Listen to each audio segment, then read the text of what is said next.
crescer, destruir minha alegria em cada novo alvorecer. Eu vivi na fantasia, enganando o coração. Muitas vezes condenei meu mundo pelo meu sofrer e culpei os outros.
atitudes, efetivamente, nós, com certeza, levamos isso para as próximas existências.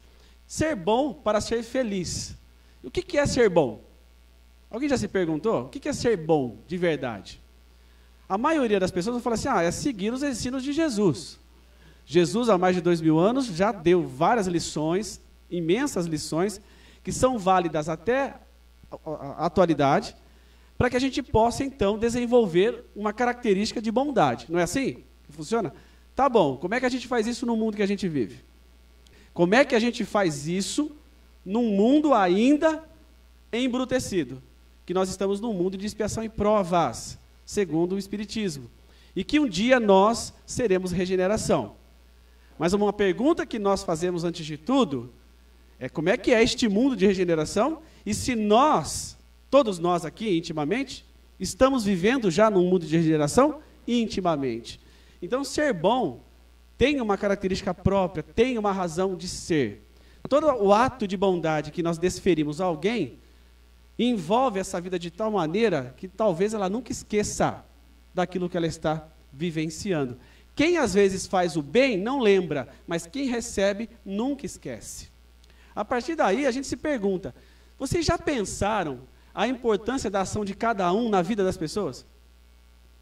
Quando nós fazemos o bem, Jesus disse no Evangelho assim, olha, que a mão esquerda não saiba o que a direita está fazendo, não é assim?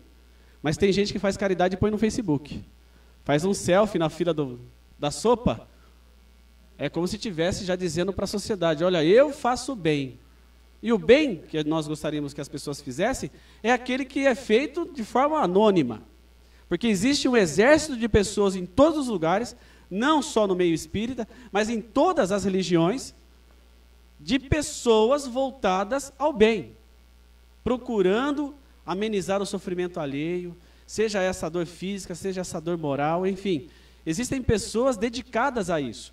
Já se perguntaram a importância da vida, da nossa ação na vida das pessoas?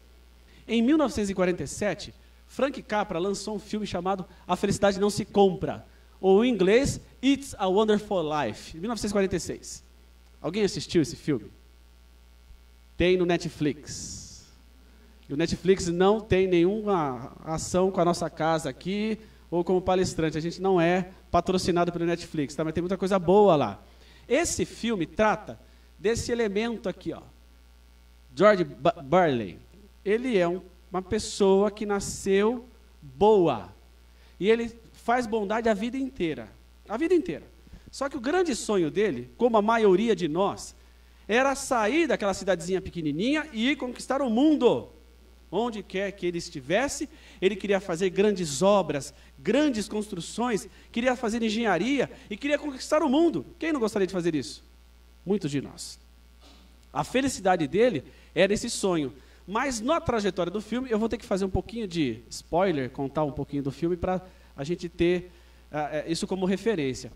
Apesar disso, a vida inteira dele foi dedicada ao semelhante daquela cidade. Porque o pai dele era dono de uma construtora que fazia casas a baixo custo. E toda vez que ele tinha que tomar uma decisão para ajudar para a vida dele, ele tinha que fazer uma escolha. Ou ele ajudava outra pessoa, ou ele se ajudava. E o que George fazia? Sempre ajudava o seu semelhante. Só que ele não sabia o impacto que seria na vida dele e essas ações na vida das pessoas da cidade. Porque naquela cidade tinha um homem, um senhor, que corporificava, na verdade ele representa toda a austeridade de uma pessoa poderosa, rica, e que gostaria de fazer todos os desvios morais que vocês possam imaginar. Inclusive no filme tem algumas análises psicológicas. Esse senhor, ele fica sempre sentado no alto, apesar de ser cadeirante, ele está sempre sentado no alto, acima de todo mundo. Então ele colocava as regras, ele impunha a sua vontade, ele queria fazer as coisas da sua maneira. E o George e sua família sempre brigava contra esses princípios que ele gostaria, né, de combater, porque esse homem, se deixasse a cidade na mão dele, a cidade se transformaria numa tragédia moral. Jogos de azar, prostituição, enfim. E graças à ação da família de George, isso nunca aconteceu. Só que quando chega uma determinada época na vida dele, ele entra em crise, como muitos de nós, às vezes, entramos em situações extremas de dificuldade. E aí o que acontece? Ele tenta se matar. E lá no começo do filme, Deus manda um anjo, um espírito amigo, para auxiliar aquele ser, George, que era uma pessoa extremamente bondosa. Foi bondosa a vida inteira, ficou surdo de um ouvido salvando o irmão de um afogamento. Apanhou de um farmacêutico, porque o farmacêutico tinha recebido uma carta que o filho dele havia desencarnado na guerra, tinha bebido demais e na hora de formular o remédio, colocou veneno. George viu, não levou o remédio, e quando voltou, o dono da farmácia estava recebendo uma ligação da dona do remédio. Mas faz 1 hora que o George foi para entregar, e ele, bêbado, bate no George, inclusive no filme é bem violento a cena, e ele não se volta contra aquele senhor, começa a chorar dizendo assim, eu não fiz isso porque o senhor colocou veneno no remédio. E aí, chorando, o senhor toma consciência do que havia acontecido, experimenta o remédio e percebe que tinha colocado realmente veneno. Abraça o George, pede perdão, e o George sempre teve um perfil altruísta. Então, o casamento dele, isso eu não vou contar, tá? O casamento dele é um dos mais emocionantes que eu assisti em filme. Não teve igual. Tamanha simplicidade, tamanho envolvimento não só do casal, mas dos amigos. É um filme lindo, que mostra uma pessoa voltada ao bem. Uma pessoa que simplesmente ajuda o semelhante por um automatismo da sua condição espiritual. E aí o que acontece? Quando ele tenta se matar, o anjo, o espírito amigo, fala assim para ele, não, a sua vida é muito importante para as pessoas. Ele fala, imagina, olha a situação que eu estou, olha a minha família, olha meus filhos, meus amigos me abandonaram. Aí o espírito amigo fala assim, ah é? Então tá bom. Então você vai voltar para o seu mundo real como se você nunca tivesse existido. E aí, um passe de mágica, hollywoodiana, claro, né? Obviamente, ele volta para a cidade, ninguém havia conhecido ele. Nem a esposa, a mãe também não. Os amigos não conhecia George. Quem é George? Ele nunca havia existido. Então, a cidade havia caído na mão desse outro senhor, egoísta. E a cidade era um caos de violência, de prostituição. Ele começa a perceber a importância que ele tinha na vida da maioria das pessoas daquela cidade. E quando ele cai em si, ele volta à realidade e tem uma das cenas mais lindas do mundo. Porque o cenário desse filme é na Grande Depressão de 29, que houve no mundo inteiro um grande sofrimento que abalou a humanidade. E o que a gente percebe? Que a maioria das pessoas se solidarizavam com ele, percebendo o tamanho da bondade que o George tinha no coração.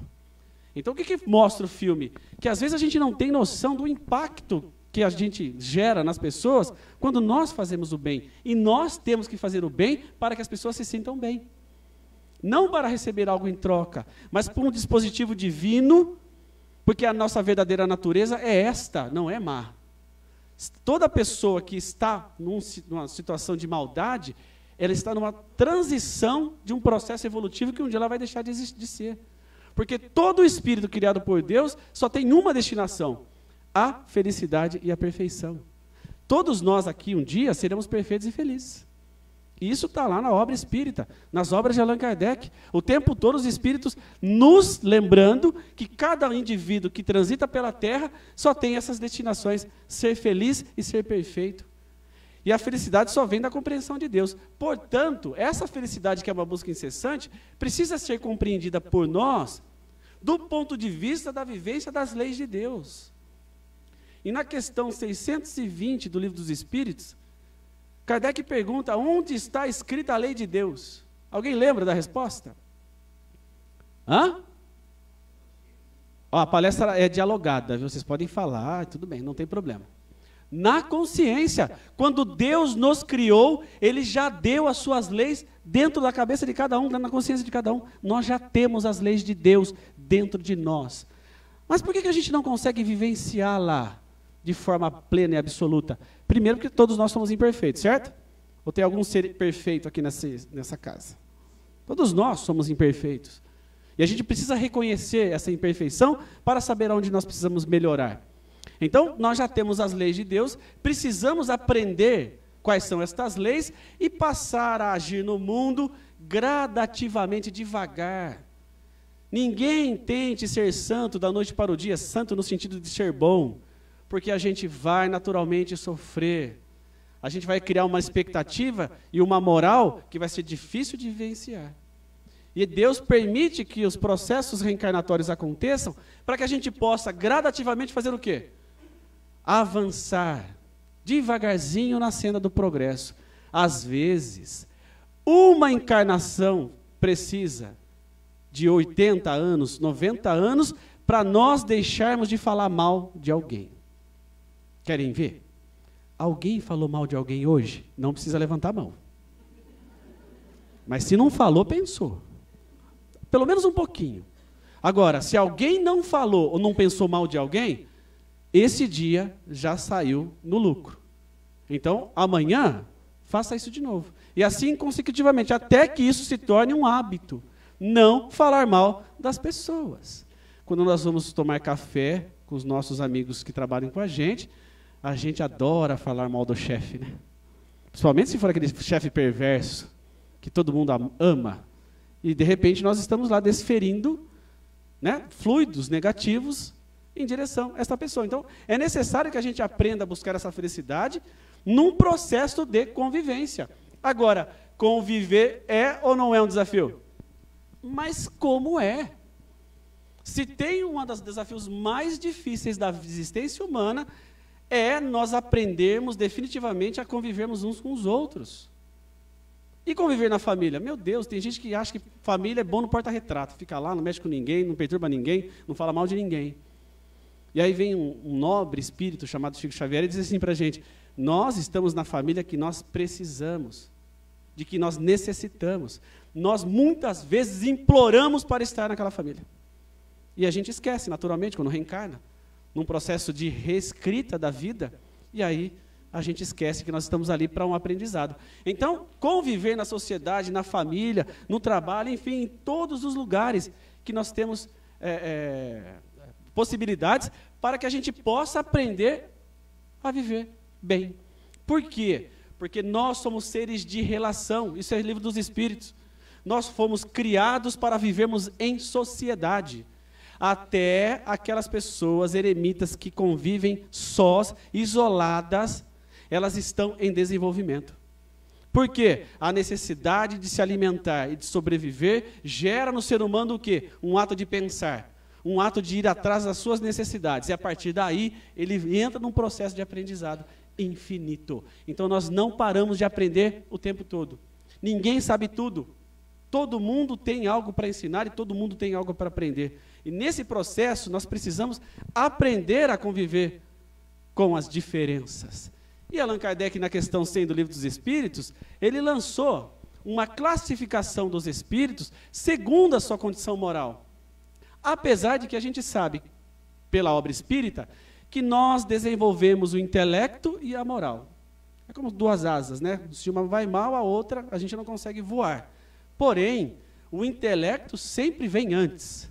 Porque para nós sabermos discernir o bem do mal, ou a coisa boa da coisa ruim, nós precisamos ter discernimento. E o discernimento vem do aprendizado, do conhecimento. Portanto, é natural que essas diferenças existam num mundo de expiação e provas. Certa vez nós estávamos sofrendo muito com problemas, né, de relacionamento, e a gente sempre acha que a gente está amando, apaixonado, e a gente sofre de forma desventurada, achando que aquela mulher, que seria a mãe dos meus 15 filhos, me abandonou, e a gente sofre, a gente chora, e depois tudo passa. Passa como o vento que leva a poeira embora. E a gente fala assim, mas o que aconteceu? Que tornado foi esse que passou pela nossa vida? Aí a gente entende, nós fazemos parte dessa classificação. Nós ainda somos imperfeitos e não sabemos lidar com os nossos sentimentos. E nós precisamos aprender a lidar com isso. Porque nós somos imperfeitos e essa imperfeição precisa ser melhorada. Então, para isso, o que a gente faz? Reconhece as nossas dificuldades. E propõe mudanças que sejam significativas, gradativas, cada coisa no seu tempo. E aí, o que a gente percebe? Que essa classificação, ela demonstra o mundo que nós estamos vivendo. E é uma forma didática de mostrar que o mundo de expiação e prova existem espíritos extremamente embrutecidos, convivendo com espíritos já de uma certa elevação moral. E nesse processo interrelacional, ambos aprendem. Aqueles que ainda vivem a brutalidade e aqueles que vivem já uma certa espiritualidade. E isso em qualquer ambiente. Até nos ambientes mais hostis que a gente possa imaginar, sempre as pessoas que estão em relação estão em desenvolvimento. E Allan Kardec diz que essa classificação, ela funda-se no seu grau de desenvolvimento, nas qualidades que os espíritos adquiriram e nas imperfeições de que ainda não se livraram. E a gente vai gradativamente se purificando. Esta classificação não tem nada de absoluta. Nenhuma categoria apresenta caráter bem definido. Então, o que acontece? No mundo, existem vários e vários caracteres. Vários e vários. E aí a gente entende que o Brasil, coração do mundo, pátria do Evangelho, é uma ideia. E que nós estamos longe ainda de vivenciar num território nacional as lições de Jesus. Vocês concordam? Mas nós devemos nos esforçar dentro da nossa alma, dentro da nossa consciência, para que a gente possa ser o exemplo vivo, né, nessa mudança, nessa transformação que nós desejamos. Agora, por que existem tantas diferenças de intelecto e moralidade? Porque somos criados por Deus em momentos diferentes, temos trajetórias diferentes. A maioria dos espíritos aqui presentes, encarnados, são espíritos milenares que trazem uma bagagem, um desenvolvimento que muitas vezes está oculto, está escondido pelo esquecimento, mas que está nesta vida com uma finalidade específica. Por isso que é importante, para que a gente possa entender a bondade e até a questão da felicidade a partir dessa compreensão, entendendo a nossa verdadeira natureza. Na questão 115 do Livro dos Espíritos, ele vai tratar dessa evolução do ser.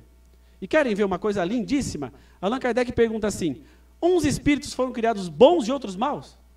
Deus cria anjos e demônios? Não. Vou fazer um parênteses aqui. Quem já leu o livro Céu e Inferno, de Allan Kardec? Quem já leu? Levanta a mão. Quem não leu, levanta a mão. Quem está com preguiça de levantar a mão, levanta a mão. Eu sugiro a leitura desta obra, o estudo deste livro. Se tem uma obra que rompe paradigmas e rompe, às vezes, aquelas coisas que nós trazemos de forma milenar, principalmente do ponto de vista teológico, é o livro chamado Céu e Inferno. Porque Allan Kardec faz uma dissertação sobre a doutrina dos anjos e demônios. De onde veio isso? Quem criou? Quem desenvolveu? Será que Deus cria realmente espíritos bons e outros maus? Absolutamente. Deus jamais faria essa distinção de seres.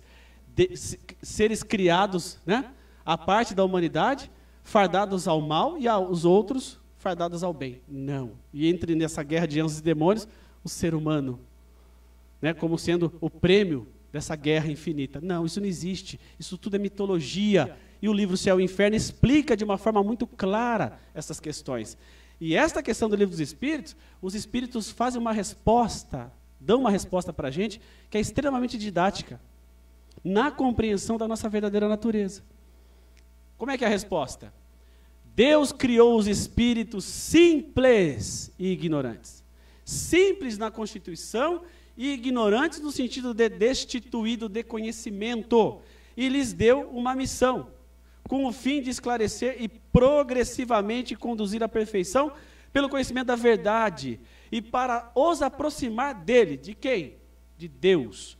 Porque um dia todos nós seremos perfeitos e entenderemos o pensamento divino de forma absoluta, de forma plena.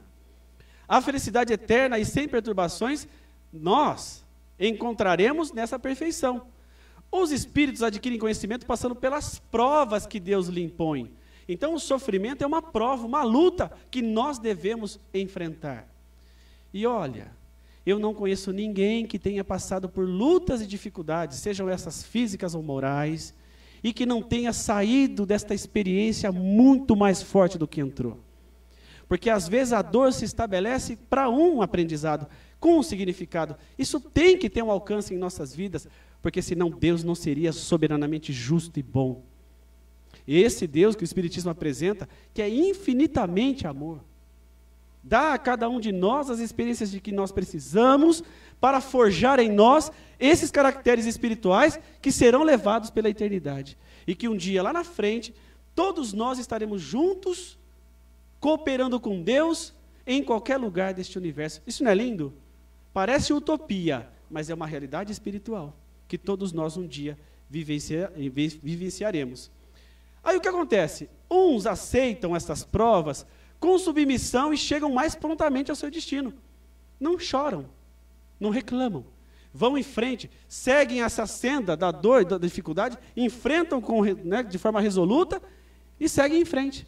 Outros demoram mais, não conseguem sofrê-la sem lamentação. E assim permanecem por sua culpa, distanciados da perfeição e dessa felicidade que nós só encontraremos verdadeiramente quando nós começarmos a vivenciar estas leis de Deus. Tudo isso é lindo, não é? Então, o que acontece? As experiências humanas, nas vidas sucessivas e nesta existência, ela dá para cada um de nós infinitas oportunidades para que a gente possa desenvolver a bondade, que vem através do exercício das virtudes. E certas virtudes são difíceis de se conquistar. Querem ver? A paciência é uma virtude, não é? Quem já falou num trânsito que levou uma fechada e falou assim, vai com Deus, meu irmão? A gente geralmente não faz isso. A gente fala qualquer outra coisa. Menos uma oração, em paz, vai com Deus, meu irmão, né? Que Deus te ilumine e tudo mais. Ou a gente pode aprender como um grande amigo meu, que hoje está morando no Uruguai, João Tiago, ele disse assim, uma vez, nós estávamos viajando o estado, e para os encontros de mocidade, que eu participei, tive a alegria de participar durante quase 8 anos, e as estradas do estado de São Paulo é aquela coisa, né? Nessa região é mão dupla, tem pistas dobradas. Em algumas regiões é mão dupla e só por Deus. A cada ultrapassagem o coração vem quase na boca, né? Aí o meu querido João Tiago disse assim, eu aprendi um jeito de não sofrer com momentos assim de tragédia. Se eu estiver numa ultrapassagem e vier um outro carro na minha direção, eu simplesmente fecho o olho e falo assim, estou indo, Jesus! Quem tem discernimento para fazer isso na hora da morte? A maioria de nós entraria em pânico e faríamos como o Chico Xavier, né? Que estava lá na turbulência do avião, desesperado, todo mundo gritando. Ele falou assim, vou gritar também. Valei-me Deus! Aquele sofrimento aí, mano, eu falo assim, escuta, né? Tenha compostura. Olha, você está gritando perto das pessoas desesperadas. Aí o Chico fala, dá aquela frase linda, né? Escuta, como é que a gente vai morrer? A gente está na hora da morte, morre com dignidade, com educação. Não tem jeito. A lei de conservação, que é uma lei divina, já está na nossa cabeça. E nós agimos naturalmente, espontaneamente, segundo esta lei. Querem ver um exercício prático? Eu gosto muito de falar dessa lei porque ela é muito prática. Quando nós estamos no trânsito e nós estamos no volante, e na iminência de um acidente que vem na nossa direção, que lado nós puxamos o volante? Para o lado direito ou para o lado esquerdo? Hã? Direito? A gente se joga então para o veículo vir bater na gente? É assim que a gente faz? Não. O automatismo da lei divina, da lei de conservação, faz com que a gente gire o carro para o lado esquerdo, colocando o passageiro em perigo. É assim que funciona. A maioria das pessoas fazem isso. A gente faz por maldade, porque a gente quer que a nossa sogra desencarne? Que a gente quer que a nossa esposa desencarne e a gente arrume outra? Não. E o nosso filho que está na cadeirinha do lado? A gente não faz isso por maldade. A gente faz isso por um automatismo da lei de Deus. A lei de conservação. Então, o que a gente tem que fazer? Aprimorar estas leis para que a gente possa vivenciá-la de maneira mais plena. É que nem morrer. Morrer é uma lei divina. Todos nós um dia morreremos, certo? Ou aqui alguém vai viver 1000 anos? Materialmente, só por Deus, ninguém merece, né? Não dá. Biologicamente é impossível. Mas todos nós um dia desencarnaremos. Passaremos daqui para o outro mundo. Agora eu pergunto, quantas vezes nós morremos nas vidas infinitas? Muitas vezes. Quantas vezes nós morremos conscientes que nós estamos morrendo? Pouquíssimas vezes. Talvez esta encarnação seja a primeira que nós iremos desencarnar verdadeiramente conscientes que nós iremos para o mundo espiritual. Então, isso vai se tornando um hábito. É que nem o amor é um hábito que a gente vai fazendo até realizá-lo de maneira automática. E a maioria de nós aqui temos essa responsabilidade de compreender esse mecanismo e começar a agir segundo essas necessidades. Portanto, Aristóteles desenvolveu várias ideias sobre as virtudes, que dá para a gente desenvolver no dia a dia. Dá, gradativamente também. Ele dividia as virtudes em virtude intelectual e virtude moral. A virtude intelectual é aquela que nasce e progride graças aos resultados da aprendizagem e da educação. Aquela relação de pai e mãe que chega no filho e fala assim, escuta, você não vai fazer isso hoje, ponto final, quem manda aqui sou eu. Até que você estiver sob a minha responsabilidade, dependendo de mim, aqui quem manda sou eu. Aí a gente fala assim, nossa, que autoritarismo, né? Que pai horroroso. Não, tem que ter limite. Porque senão a criança, que às vezes tem virtudes escondidas ou também tem imperfeições, a gente coloca em evidência mais as imperfeições do que as virtudes. E aí a gente entende que, às vezes, nessa relação, é necessário que, na educação em casa, esse processo aconteça. A escola não tem responsabilidade nisso. Eu gosto muito da fala do Mário Sérgio Cortella, um grande filósofo, que ele fala, a escola escolariza, quem educa são os pais. Pais responsáveis. Esse processo de lapidação da virtude intelectual tem que vir de casa, para que os valores morais sejam incutidos no ser. E pai e mãe que falha na tarefa de educar, está falhando diante das leis divinas. Isso está no livro dos Espíritos. Pai e mãe que falha por negligência, vai ter que responder para as leis de Deus. Mas aí é uma outra conversa sobre educação para pais e filhos e etc. Uma outra oportunidade. Mas precisamos desenvolver essa virtude intelectual. E a virtude moral? Ela não é gerada em nós por natureza, né? Automaticamente. Ela é o resultado do hábito que nos torna capazes de praticar atos justos. Então, quanto mais a gente repete, quanto mais a gente faz um ato que estimula essas virtudes, mais automaticamente a gente vai, né, vamos dizer assim, inserindo ela na nossa consciência e passando a desenvolver as virtudes para a eternidade. Por isso que quando a gente fala assim, eu fui paciente com você até hoje, mas hoje não deu. Perdi a paciência. Então você nunca foi paciente. Essa é a verdade. Você estava ali estimulando a virtude, mas nunca foi. Porque a pessoa que é pacienciosa, gente, pode cair o mundo. A pessoa não perde as estribeiras, ela está ali firme, tranquila, em paz. Nada abala a pessoa que é paciente. Então a maioria de nós é impaciente, certo? Ou estou errado? Estou julgando aqui.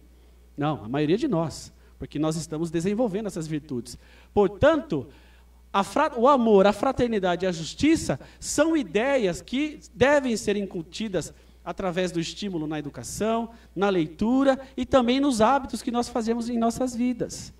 Por quê? Porque somente assim a paciência, a coragem, a humildade, a simplicidade, a prudência, a humildade, enfim, eu peguei só essas virtudes, vão sendo estimuladas em nós. Então, assim, olha, vaga de deficiente não é sua nem por um segundo. Não importa, era rapidinho, não tinha ninguém. Não, não é sua. E se naquele um segundo que você entrou dentro da loja, apareceu um deficiente? Então não para. Ontem foi muito engraçado, eu fui no shopping, tinha 150 vagas de idosos, e aí a minha amiga falou assim, vamos parar aqui.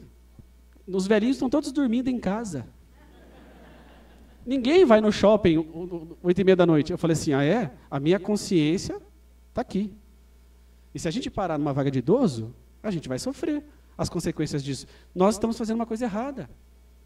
Né? Então, a gente vê distorções no Brasil e fora do Brasil, geradas pelo quê? Pela falta de amor, pela falta da fraternidade e pela falta de justiça, senso de justiça que as pessoas têm que ter. E que nós devemos sim estimular uns aos outros. É que nem vizinho. Vizinho, gente, é uma coisa impressionante, né? Alguém já presenciou briga de vizinho por conta de sujeira na calçada? Aqui em Americana não acontece isso, né? Não, imagina. Então por que a briga acontece? Pela falta de fraternidade, pelo senso de justiça, que o vizinho de cima joga lixo na nossa calçada, a gente enlouquece e joga na calçada dele. E aí ele vai à tarde e joga na nossa calçada. Como é que a gente resolveria isso? Se eles tivessem humildade, simplicidade, do quê? De catar o lixo. E às vezes até varrer a calçada do vizinho. Para ajudar a harmonizar na convivência no bairro. Então o que a gente entende? Que é necessário que a gente compreenda esses mecanismos para estimular em nós no dia a dia. Porque nós precisamos ser bom, mas não ser bobo. Ser bom é uma coisa, ser bobo é outra completamente diferente. No Evangelho a gente encontra uma passagem que deduz esse ensinamento. Sedes mansos como as pombas e prudentes como as serpentes. Quando nós somos estimulados a sermos cristãos, não significa que nós vamos falar amém a tudo que fizerem para a gente. Eu gosto muito de uma frase de Desmond Tutu, que é um teólogo africano.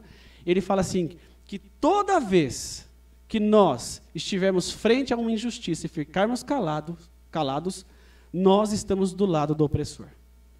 Eu acho linda essa frase, porque ela estimula a gente a agirmos com justiça. E não sermos bobo. Temos sim que nos pautar pela legislação humana, atender ao imperativo da legislação, que é, sim, falha, mas que a gente tenha que usar as nossas capacidades para mudar o mundo, mudar as leis, mudar o comportamento das pessoas, estimular as pessoas a serem virtuosas. E como é que eu estimulo alguém se eu não vivo? Então, vamos estimular dentro de cada um de nós. Não é porque a pessoa veio falar aqui na frente que ela já tem todas essas virtudes. Muito pelo contrário. E vou contar uma coisa para você. Vou fazer uma fofoca espírita. Posso? Posso? Então tá. Há uns 5 anos atrás eu estava em Matão, num encontro de dirigente espírita. E era um encontro com o nosso querido amigo Haroldo Dutra Dias, que é um grande palestrante do movimento, tem feito um trabalho lindo de divulgação de estudos do Evangelho e tudo mais. Haroldo Dutra Dias realmente é um grande nome hoje. E era com ele um encontro. Sabe como é que ele começou? Contando uma história para a gente. Diz que Jesus combinou com um grupo de espíritos extremamente endividados, muito endividados, para militarem no movimento espírita nacional.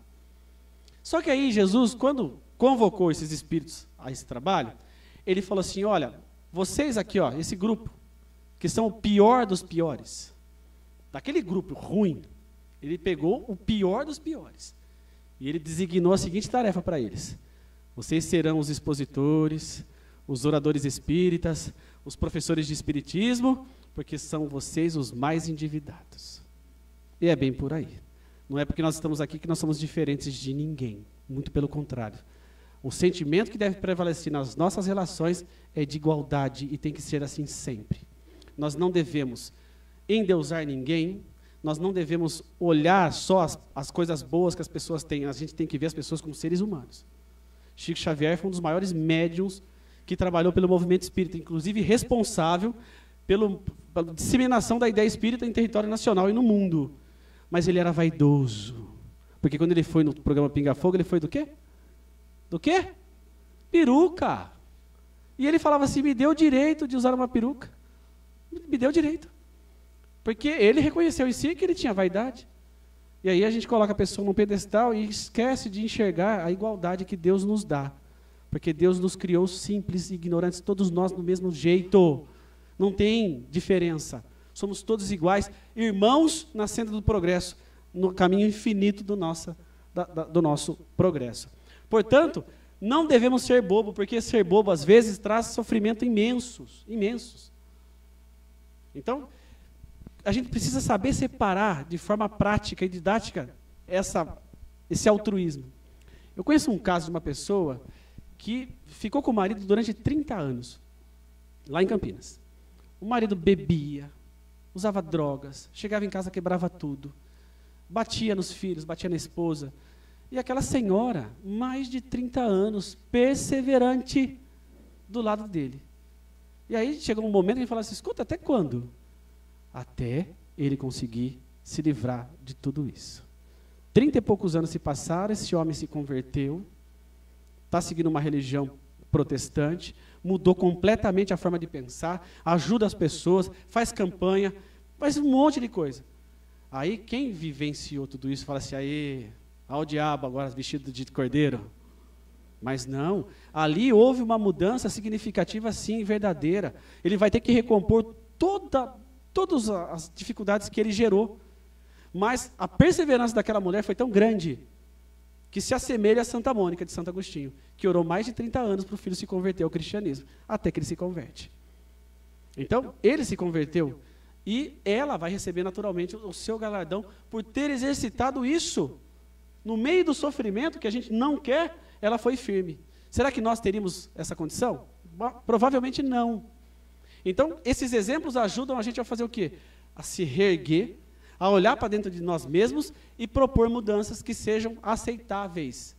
Que às vezes não dá, né? Eu nunca vi pessoa fazer caridade depois de palestra espírita. Vocês já viram? Sai de uma palestra, já sai doando tudo que tem, doa carro, conta corrente. Não, eu nunca vi isso. Mas as transformações gradativas acontecem e são verdadeiras. Essa, nesse caso, foi verdadeira e a pessoa se transformou. A pessoa mudou verdadeiramente e a gente tem que dar crédito para essa pessoa. Mas que um dia, na senda do infinito, ela terá que reorganizar tudo aquilo que ela desequilibrou, porque Deus é justo. Portanto, esse sofrimento, se alguém tem medo, nós devemos enfrentar. Deus dá infinitas oportunidades para que a gente possa enfrentar esse sofrimento. E esse sofrimento, às vezes, é uma dor que a gente está enfrentando há muito tempo. É uma dificuldade moral, enfim, é uma luta que para nós a gente não tem como mensurar. Mas a pessoa que sofre, para ela, é uma tragédia. Não é assim que funciona? Eu tenho um amigo, né, que assim, na adolescência, na juventude, ele sofria demais, sofria. Ele foi em igreja protestante, igreja católica, em centro espírita, terreiro de umbanda, enfim, foi em todo lugar. E ele não conseguia achar algo que sanasse aquela dor e aquele sofrimento moral que ele tinha. Aí mandaram ele ir lá no Chico Xavier. Quando ele chegou, pensa naquela multidão, milhares de pessoas esperando para falar com o Chico. E ele ficou lá. Ele disse que ele olhava, ele via aquelas pessoas comentando sobre as suas dores, perda de entes queridos, mães que perderam filhos. Só que a dor dele era uma dor imensurável, porque era ele que estava passando. Então, o viés dele era a dor que mais sobressaía sobre as dores do outro. E depois de muito tempo que ele veio a público e falou assim, olha, eu aprendi que a gente só entende a nossa dor quando a gente entende a dor do semelhante.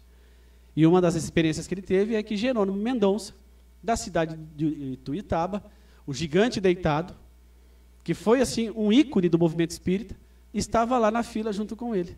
E ele cantava para as pessoas, acamado, porque Jerônimo Mendonça foi pego, né, na adolescência com uma doença que deixou ele tetraplégico e cego. E sabe o que ele fez, gente? Abriu vários centros espíritas, abriu várias instituições de caridade, tinha um senso de humor. Ele falava para Divaldo Pereira Franco assim, Divaldo, quando você faz palestra, todos te aplaudem, mas quem sai carregado sou eu.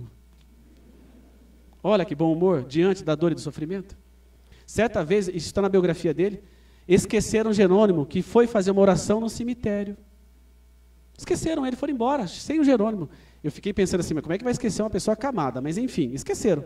Quando se deram conta, voltaram lá. Sabe o que o Jerônimo estava fazendo?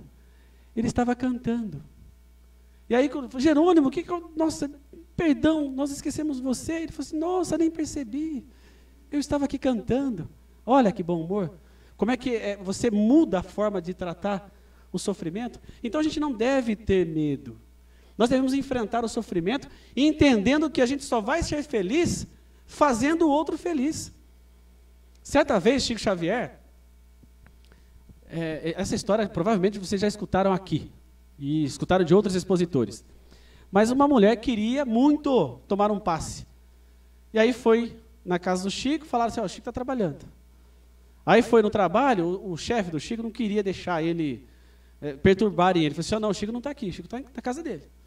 E aí a mulher vai para a casa dele e fica nesse vai e vem, a mulher enlouquece, fica brava. Quando chega à noite no centro espírita, quando ela entra no centro, a primeira coisa que ela faz, dá um bufetão na cara do Chico. Pof! E aí, naturalmente, o Chico se desequilibrou. E ele fala isso, né? É um livro Chico de Francisco. Ele ficou desequilibrado. Você imagina você estar ali para atender as pessoas, né? Uma pessoa do nada, dá um tapa na sua cara? Até o Chico perdeu o equilíbrio. E aí ela falou assim, onde já se viu? Eu fui atrás da sua casa, você não estava. Fui no seu trabalho, você não estava. Vim aqui, você não estava. Eu estou precisando de um passe há muito tempo e o senhor fugindo de mim? Sentou na cadeira e falou assim, me dá um passe, pelo amor de Deus. Aí o Chico se afastou um pouco, né? E ficou pensando assim, meu Deus, o que eu vou fazer? Como é que eu vou dar um passe nessa mulher, nesse desequilíbrio que eu estou? Aí a Emmanuel aparece, né? A Emmanuel sempre aparece nessas situações. Sempre. Aí fala, o que aconteceu, Chico? Então, irmão, você viu a mulher, me deu um tapa na cara. E está pedindo um passe. E eu estou aqui todo desequilibrado. O Emmanuel falou assim, então, Chico, você se reequilibre. se reequilibre, porque ela precisa. Mas, Emmanuel, você não acha que eu tenho razão? Eu estava aqui servindo e levei um tapa na cara, você acha que não tem razão? Chico, você tem razão, mas ela tem a necessidade. Então, se reequilibre e vá atender a mulher. Aí o Chico, naturalmente, né, fez uma prece, colocou aquela máscara de herói que ele tinha, porque era realmente um guerreiro, foi e atendeu a mulher. Então, o que a gente entende? Que essa experiência de ser útil, a gente leva para a eternidade. É para a vida. E para as pessoas, então, nem se fala. Toda vez que nós somos úteis para alguém, nós ajudamos a pessoa a progredir e nós também progredimos de forma infinita. Porque todos esses gestos ficarão registrados na nossa memória espiritual, que vai fortalecer a gente para as vidas futuras. Ou será que Madre Teresa de Calcutá virou Madre Teresa de Calcutá naquela existência? Ou Mahatma Gandhi virou o grande iluminado naquela existência? Imagina, eles vieram na senda do infinito, progredindo de forma infinita. E naquela existência, conseguiram ser esses seres iluminados. Assim como cada um de nós também temos condições. Lá no Livro dos Espíritos, na questão 643, Kardec pergunta assim: haverá quem pela sua posição não tenha possibilidade de fazer o bem? Será que tem alguém que não pode fazer? Não há quem não possa fazer o bem, somente o egoísta nunca encontra ensejo de praticar. Ou seja, não faz porque não quer, por uma decisão íntima. Basta que se esteja em relações com outros homens para que se tenha ocasião de fazer o bem. E não há dia da existência que não ofereça a quem não se ache cego pelo egoísmo, oportunidade de praticá-lo, porque fazer o bem não consiste para o homem apenas em ser caridoso, mas ser útil, na medida do possível, todas as vezes que o seu concurso venha a ser necessário. Portanto, é natural que a gente faça esse esforço. Querem ver? Presta atenção nesse vídeo que eu trouxe para vocês, carinhosamente. Provavelmente muitos de vocês já assistiram, tá? Ele está legendado. Peço desculpa a quem não enxergar de longe, mas depois tem na internet. É um menino que rouba remédios. Né? Vocês já viram esse vídeo? Então vamos assistir de novo, para quem já assistiu. Porque ele ilustra bem o que é fazer o bem para uma pessoa. E o impacto que vai ter essa ação, de forma natural, na vida de um ser humano.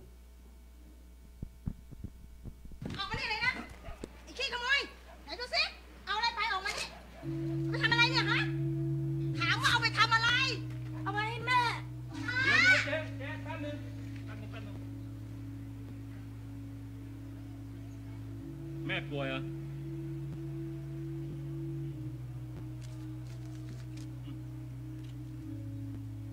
อย่าทำอย่างนี้อีกนะ Muối, cao lẩu.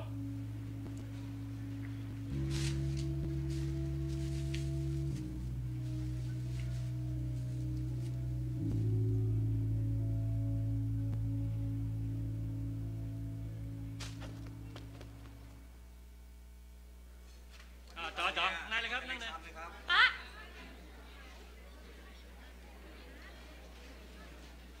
อ่ะ จัดไปอ้าวสั่งมาเร็วต่ออะไร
Quem é o médico?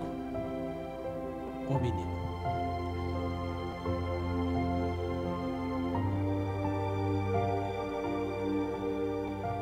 Eu acho lindo esse vídeo porque tem muito de doutrina espírita nisso aqui.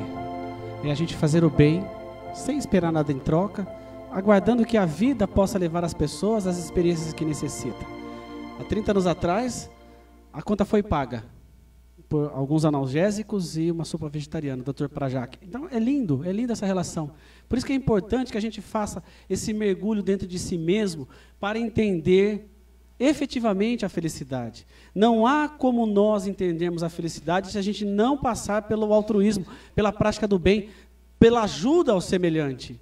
Santo Agostinho, que representa naturalmente, vamos dizer assim, um ícone da transformação humana, porque antes dele ser Santo Agostinho, ele viveu tudo aquilo que ele viveu no livro Confissões. Uma série de antagonismos, uma série de conflitos existenciais que foram superados com muita reflexão. E aí depois, quase 2000 anos, ele aparece novamente na codificação, falando sobre essa transformação necessária para o nosso progresso moral. Na questão 919 do Livro dos Espíritos, Kardec pergunta aos espíritos: qual o meio prático mais eficaz que tem o homem de se melhorar nesta vida e de resistir à atração ao mal? Um sábio da antiguidade vos disse: Sócrates, conhece-te a ti mesmo. Na verdade, não foi nem Sócrates, isso aí foi lá no oráculo de Delfos em Apolo, que estava lá no frontispício, lá na frente, inscrito: conhece-te a ti mesmo. Portanto, o processo de autoconhecimento é uma atividade que nós devemos realizar o tempo todo. E na questão 909A, ele pergunta: conhecemos toda a sabedoria desta máxima, porém, a dificuldade está precisamente em cada um conhecer-se a si mesmo. Qual o meio de consegui-lo? Aí o texto é muito grande, não vou ler, só vou ler o trechinho inicial, porque ele fala exatamente o exercício que nós devemos realizar diariamente. Fazei o que eu fazia, Santo Agostinho falando, quando vivi na terra. Ao fim do dia, interrogava a minha consciência, passava a revista ao que fizera e perguntava a mim mesmo se não faltara algum dever, se ninguém tivera motivo para de mim se queixar. Foi assim que cheguei a me conhecer e a ver o que em mim precisava de reforma. E aí ele vai discursando sobre essa necessidade de mergulhar dentro de si mesmo, reconhecendo em si as próprias faltas e dificuldades e progressivamente fazendo estas mudanças. E no capítulo 17 do Evangelho segundo o Espiritismo, gente, tem um texto chamado Homem de Bem. Alguém já leu? Só uma pessoa leu esse texto? Então tá, eu recomendo a leitura, mas não o desânimo que vai naturalmente surgir depois da leitura dela. Porque, olha, é um texto extremamente difícil de se viver. Porque os espíritos fazem o quê? Eles categorizam quais são as qualidades de um homem. Mulher, tá? Vamos aí colocar, né? O homem ali é um ser humano de bem. Querem ver a primeira frase? Querem escutar? E aí eu vou falar, e aí quem conseguir vivenciar pelo menos 10% disso no dia a dia, levanta a mão, tá bom? O homem de bem é aquele que pratica a lei de justiça, amor e caridade na sua maior pureza. Quem faz isso todo dia? Não é difícil?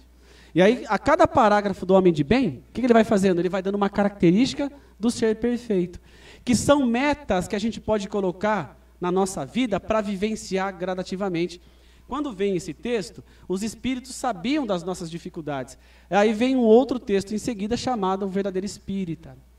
E aí é que entra a proposta efetiva da doutrina espírita para essa transformação.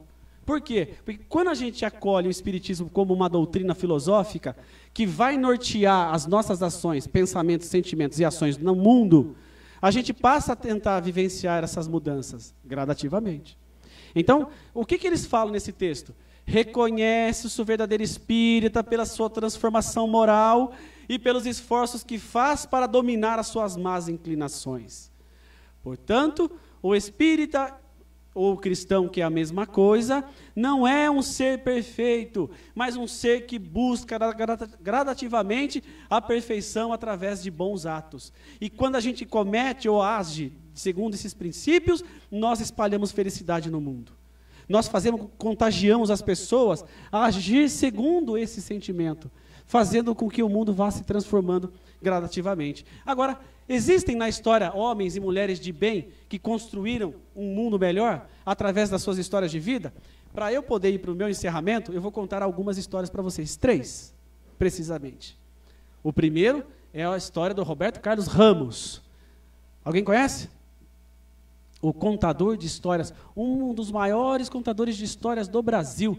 Roberto Carlos Ramos, ele foi, tem um filme sobre a vida dele, ele foi colocado na FEBEM, na época que a FEBEM existia, porque a sua mãezinha acreditava que essa instituição faria com que ele se tornasse ou dentista, ou médico, ou advogado. Mal sabia essa mãezinha que não tinha orientação nenhuma, tadinha, que ela estava colocando o filho dela numa instituição perversa, que ia transformar o filho dele, num desalinhado social. E foi o que aconteceu. Ele aprendeu a fazer todas as coisas erradas do mundo, palavrão, brigar, roubar, e fugiu mais de 100 vezes da FEBEM. Até que ele encontra uma professora, uma francesa, que estava, não lembro o nome dela, tá? Vocês me perdoem, mas é uma anônima que realmente fez o diferencial na vida do Roberto Carlos. Porque ela levou o Roberto para casa. Ele achou o Roberto na rua, levou ele para casa e começou a aplicar tudo aquilo que ela estava pesquisando na área da educação na relação dela com o Roberto Carlos. E ele foi gradativamente se transformando. É claro, no começo foi difícil. Ele ia testando a paciência, ia fazendo coisas que um moleque de rua fazia. E ela foi gradativamente modificando a forma dele pensar. O que aconteceu com o Roberto? Ele se apegou, se afeiçoou a ela. Ela, portanto, decide, então, levar Roberto Carlos para a França, mas não fala para ele, não conta. E aí, naturalmente, ele enlouquece. Quando ele ouve ela conversando com o cônsul francês, falando qual é a data que ela ia embora, ele fica enlouquecido. O que ele faz? Ela não estava em casa, ele pega uma toalha, coloca na pia, na banheira, coloca na saída da água da pia, liga as torneiras e deixa a casa alagar. Quando ela chega em casa, a casa estava alagada. E ele sentado na cama, esperando. Quando ela chega, e ele começa, de olho fechado, a imaginar que ele levaria, naturalmente, um murro ou um tapa, ele fala assim, e eu esperei o tapa que nunca veio. Ela, com todo o amor e fraternidade, disse para mim, Roberto, por que você fez isso? Porque você vai me abandonar aqui, você vai embora para a França e vai me largar.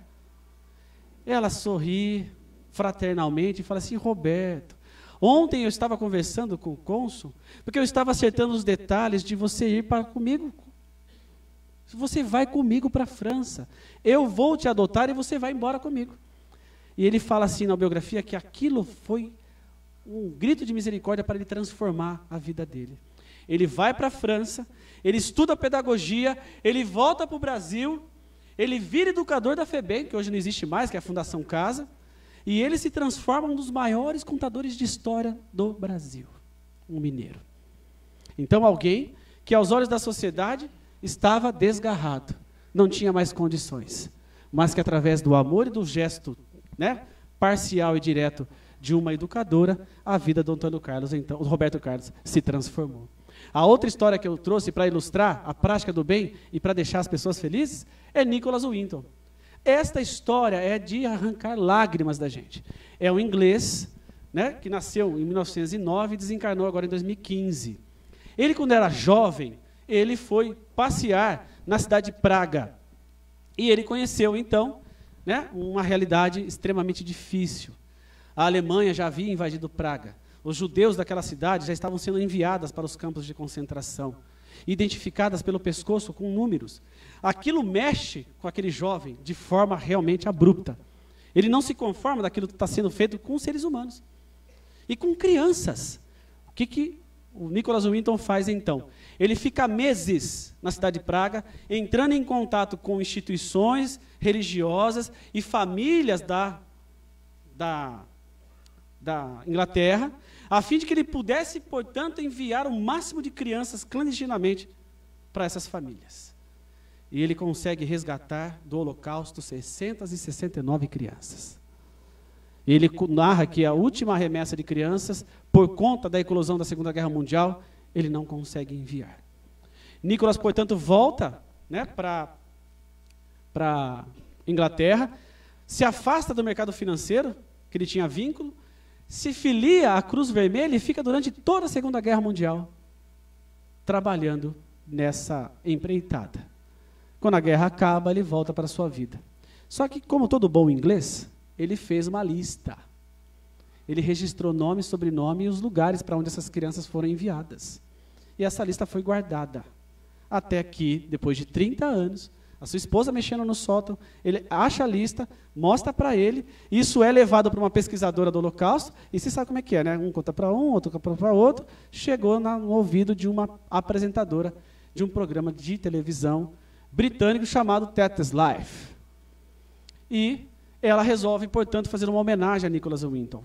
Convida ele para ir na sessão, e sem ele saber, a produção consegue contato com dezenas de ex-crianças, né, que eram adultos, que foram resgatadas por Nicholas Winton e que já estavam com as suas vidas formadas.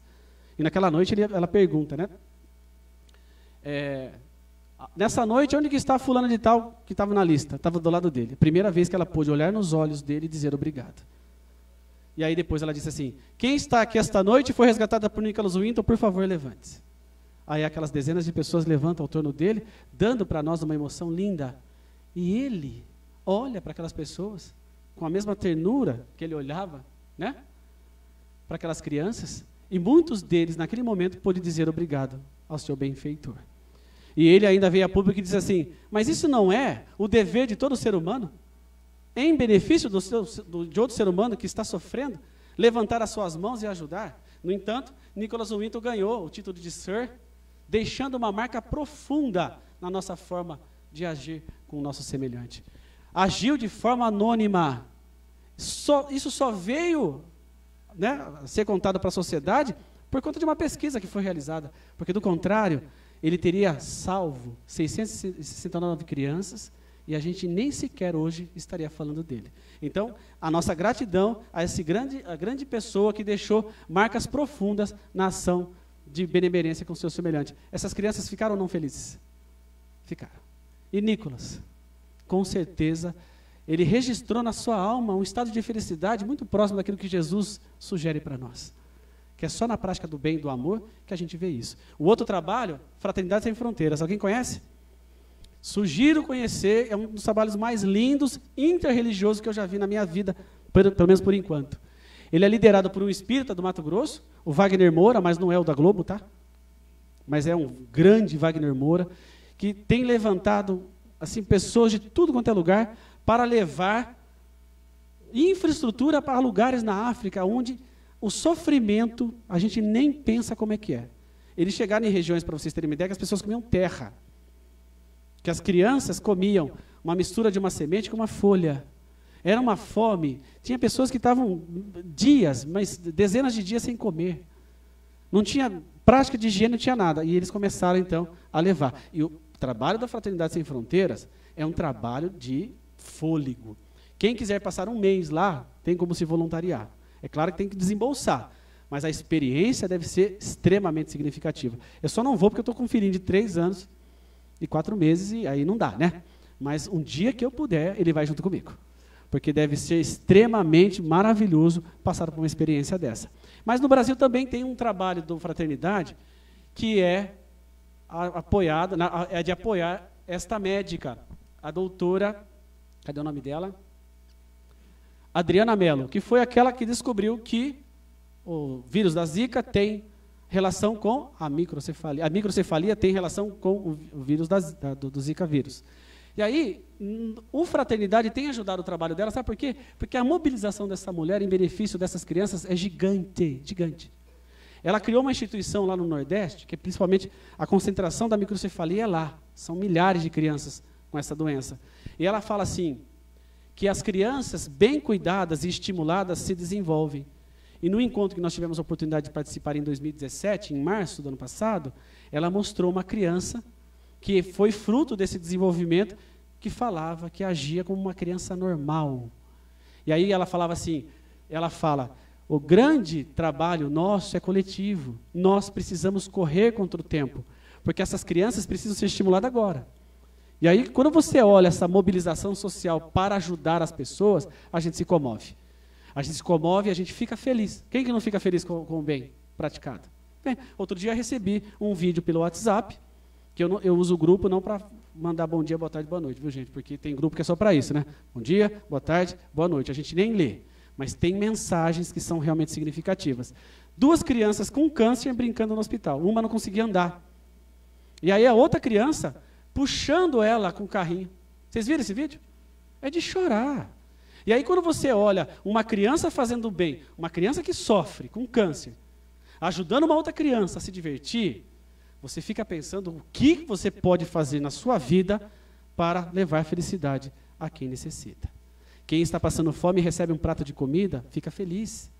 Quem está passando frio e recebe um cobertor, fica extremamente feliz. E nós sentimos a felicidade a partir do bem praticado. Portanto, é necessário que a gente olhe esses exemplos e nos inspire nele. E o último é Annie Sullivan. Alguém já ouviu falar? Da Helen Keller?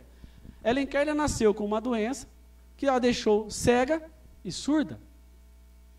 Né? E aí, passou até a adolescência sem ter contato nenhum com o mundo exterior.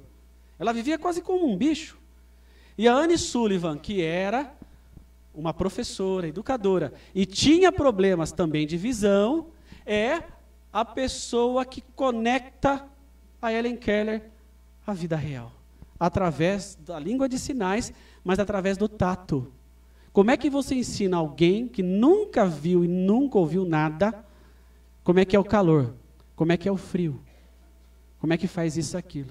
E a Annie Sullivan, então, consegue mergulhar nesse universo da Helen Keller, fazendo com que ela, naturalmente, ecloda para a vida. Helen Keller estudou, se formou na faculdade e escreveu até livros. Sem enxergar e sem escutar. E às vezes a gente fala assim, nossa, minha vida, eu sou tão sofredor. A gente precisa realmente sair dessa esfera do sofrimento e agir segundo esse ponto de vista. Porque quantos exemplos a gente teria? Muitos exemplos a gente teria que contar aqui, e o tempo não vai permitir, naturalmente, que eu já estou acabando, para que a gente possa entender a felicidade. Portanto, nós devemos viver feliz para ser feliz, sempre buscando corrigir o que não nos traz felicidade. E a felicidade só vem pelos atos bons que nós praticamos. E para eu encerrar, eu já estou falando boa noite, eu vou passar o último vídeo para vocês. Posso? Posso. Tá? Esse vídeo, ele circulou, ele viralizou pela internet. Mas muitos de vocês provavelmente já viram. Mas ele é lindo. E ele encerra, naturalmente, tudo isso que nós discutimos aqui, do ponto de vista do Evangelho e do Espiritismo. Devemos fazer o bem. E nesse caso, é uma mãe que faz bem para um pai, que leva essa bondade para a vida inteira, registrando isso numa camisa branca. E aí chega um momento em que ele leva essa mesma perspectiva de coisas lindas que se pode realizar no campo do bem, para ajudar as pessoas onde quer que elas estejam. Então, gente, fazer o bem significa trazer felicidade para as pessoas, mas, em primeiro lugar, para nós mesmos.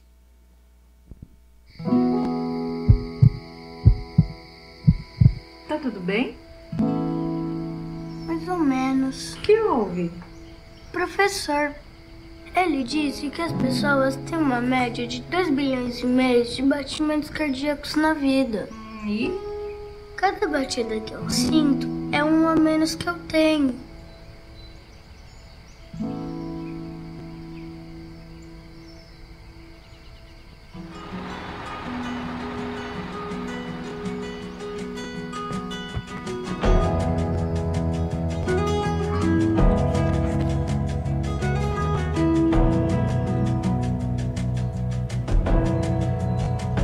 Mãe, essa camiseta é pra mim ou pro pai? Pra você. Matter what they say, the future's in your hand. I'll keep my head up, I'll keep my head up. Never look down, I'll keep my head strong. Next time you show yourself around. Don't you know, you make me feel with my heart open. Don't you know, you make me feel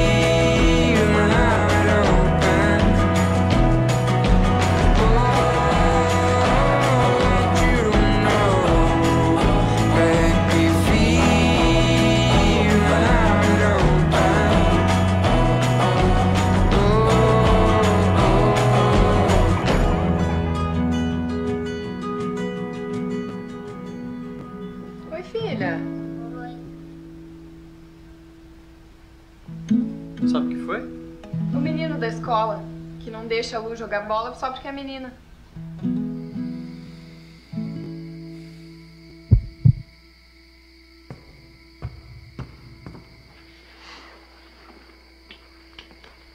E aí, filha? Oi, pai.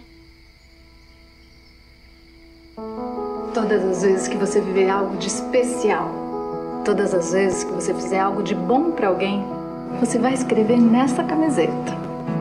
E quando você crescer, você vai entender que não importa quantas batidas seu coração vai dar, mas por quais motivos ele vai bater.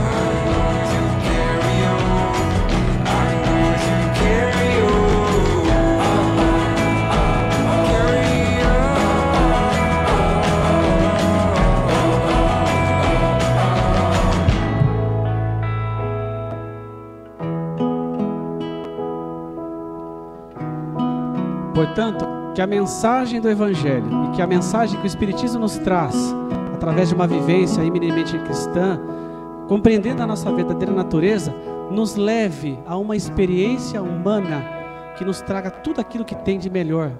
Porque a experiência humana tem muita coisa linda. O que nós precisamos aprender é a viver a vida. Portanto, simplesmente vivamos a vida. Esta encarnação é para trazer para nós aquilo que ela tem de melhor a nos oferecer. E se o sofrimento bateu, que a gente enfrente com resignação e que a gente possa juntos transformar a nós mesmos e o mundo. E não nos deixe, que a gente não permita que coisas ditas ruins atrapalhem essa felicidade. Olhemos as coisas boas que as pessoas têm. Todo mundo tem um lado bom. E a doutrina espírita sugere que a gente faça isso.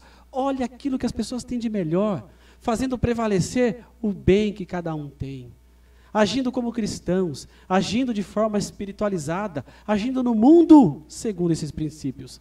Então, que esta felicidade fique impregnada na alma de todo mundo e que a gente saia daqui fortalecido para viver a experiência humana da melhor maneira possível.